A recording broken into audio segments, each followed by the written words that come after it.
Welcome to another episode of How I Would Have Made It, but before we start I need to beckon your eye towards the lovely people who supplied this gameplay, which should be appearing in the text right below the gameplay. Thank you, whoever you are. Today we are talking about a game you probably have never heard of, or if you have, you most likely didn't pay for it. The beta version of this game was leaked before its release by one of the journalists who received the build for preview. It was estimated by developers that 98% of players played illegal copies. And can I just say, that stuff sucks.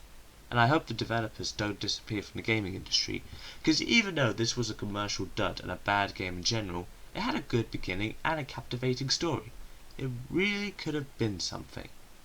However, after an hour and 15 minutes, the cracks start to show.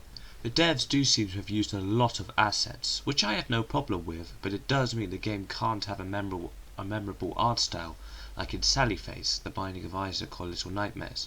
You don't really notice it until you find another character in the game. Then the character models do remind me of Barbie dolls in their plasticness. The voice acting also sucks. You know when you watch a horror movie and you're sucked in, but then someone's awful acting just takes you out of the entire movie? That's what it feels like. Usually the game doesn't become too dark, but there are some times, and that in turn takes away from the gameplay rather than enhance it. But the biggest problem, by a mile, is the drop in tension. Let me put it to you this way. You spend 45 minutes doing nothing but crafting. Long crafting sections should not be in horror games because it kills the tension and slows the pace of the story down to a crawl. This is not helped by the game's use of long, menial puzzles, the death of every game.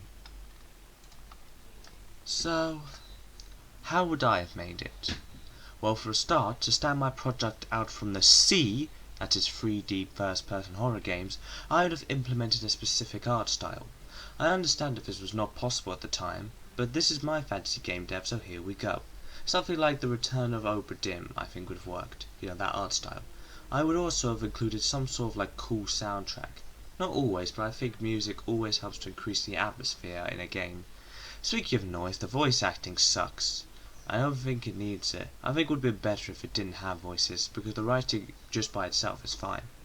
To fix the lack of tension, I would steal an idea from Sallyface and allocate 50% of the puzzles and 90% of the crafting to finding secrets. These secrets would reveal more and more about the world, the characters, and the lore. This would allow the player to buy into the game a lot more. Well, that's it for this week's video. I hope you have a rubbish day, and I'll see you next time. Hopefully in a couple of weeks.